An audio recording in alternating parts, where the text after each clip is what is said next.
ಕಲಿಯುಗ.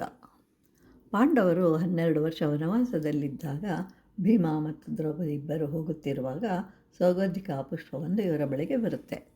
ಅದನ್ನು ನೋಡಿ ದ್ರೌಪದಿ ತನಗೆ ಇನ್ನೂ ಕೆಲವು ಹೂಗಳು ಬೇಕು ಅಂತ ಕೇಳಿದಾಗ ಭೀಮ ಹೊರಡ್ತಾನೆ. ಸ್ವಲ್ಪ ದೂರ ಹೋಗ್ತಾ ಇದ್ದಂತೆ ಬಹಳ ವಯಸ್ಸಾದ ಕೋತಿಯೊಂದು ಕುಳಿತಿರುತ್ತೆ. ಅದರ ಬಾಲ ದಾರಿಗೆ ಅಡ್ಡವಾಗಿರುತ್ತೆ. ಅದನ್ನು ದಾಟಬಾರದು ಅಂತ ಹೇಳಿ ಕೋತಿಗೆ ಬಾಲವನ್ನು ತೆಗೆಯಲು ಹೇಳ್ತಾನೆ ಭೀಮ. ಆಗ ಕೋತಿಯು, ನನಗೆ ವಯಸ್ಸಾಗಿದೆ, ನೀನೇ ಸ್ವಲ್ಪ ಎತ್ತಿ ಪಕ್ಕಕ್ಕಿಡು ಅಂತ ಹೇಳುತ್ತೆ. ಹಾಗೆಯೇ ಮಾಡೋಣ ಅಂತ ಹೇಳಿ ಪ್ರಯತ್ನಿಸ್ತಾನೆ. ಆದರೆ ಸಾಧ್ಯವಾಗಲಿಲ್ಲ. ಆಗ ಭೀಮನಿಗೆ ಅರಿವಾಯಿತು, ಇದು ಸಾಮಾನ್ಯನಲ್ಲ ಅಂತ. ಆಗ ಕೋತಿಯು ತಾನು ಆಂಜನೇಯನೆಂದು ಹೇಳ್ಕೊಳ್ಳುತ್ತೆ.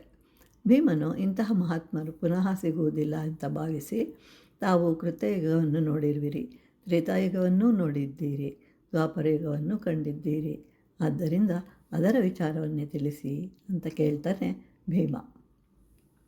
ಕೃತಯುಗದಲ್ಲಿ ಎಲ್ಲಿ ಏನು ಇಟ್ಟರೂ ಯಾರೂ ತೆಗೆದುಕೊಳ್ಳುವುದಿಲ್ಲ. ಎಲ್ಲರೂ ತೃಪ್ತಿಯಾದ ಜೀವನವನ್ನು ನಡೆಸ್ತಾ ಇರ್ತಾರೆ. ಯಾರದೂ ಆಸ್ತಿ ನಮಗೆ ಬೇಡ ಅಂತ ಹೇಳ್ತಾರೆ. ಕೃತಯುಗದಲ್ಲಿ ವೇದಗಳೆಲ್ಲವೂ ಒಂದೇ ಆಗಿತ್ತು. ಭಗವಂತನು ಸಹ ಒಂದೇ ರೂಪದಲ್ಲಿದ್ದನು. ಎಲ್ಲರೂ ಒಂದೇ ರೂಪವನ್ನು ಆರಾಧಿಸ್ತಾ ಇದ್ದರು. ಎಲ್ಲರೂ ಸತ್ಯಕ್ಕೆ, ಧರ್ಮಕ್ಕೆ ಪ್ರಾಧಾನ್ಯತೆಯನ್ನು ಕೊಡ್ತಾ ಇದ್ದರು. ಕೃತಯುಗದಲ್ಲಿ ತಪಸ್ಸನ್ನು ಮಾಡ್ತಾಯಿದ್ರು. ದ್ವಾಪರಗಳಲ್ಲಿ ಯಜ್ಞಗಳನ್ನು ಮಾಡ್ತಾಯಿದ್ರು, ಯಜ್ಞ ಯಾಗಗಳನ್ನು ಮಾಡ್ತಾಯಿದ್ರು. ಕಲಿಯುಗದಲ್ಲಿ ಇದಾವುದೂ ಸಾಧ್ಯವಿಲ್ಲ.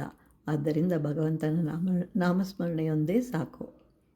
ದ್ವಾಪರದಲ್ಲಿ ರಾಜರು ಇರಲಿಲ್ಲ. ಅದು ಇಲ್ಲವೆಂದ ಮೇಲೆ ದಂಡನೆಯೂ ಇಲ್ಲ. ಯಾಕೆ ಅಂತಂದರೆ ಯಾರೂ ಕೆಟ್ಟ ಕೆಲಸಗಳನ್ನೇ ಮಾಡ್ತಾ ಇರಲಿಲ್ಲ. ತ್ರೇತಾಯುಗದಲ್ಲಿ 25% ಭಾಗ ಧರ್ಮ ಕಡಿಮೆಯಾಗುತ್ತೆ. ಯಜ್ಞಗಳನ್ನು ಮಾಡ್ತಾ ಇರ್ತಾರೆ. ತಪಸ್ಸಿನ ಶಕ್ತಿ ಕಡಿಮೆ ಆಗುತ್ತೆ. ಯಜ್ಞಕ್ಕೆ ಶಾಸ್ತ್ರದಲ್ಲಿ ಅಡಗಿದ ನಂತರ ಅಲ್ಲಿ ಏನೇನು ಹೇಳಿರುವ ಅದನ್ನೇ ಉಪಯೋಗಿಸಬೇಕು. ಅದು ಸಫಲವಾಗುವುದು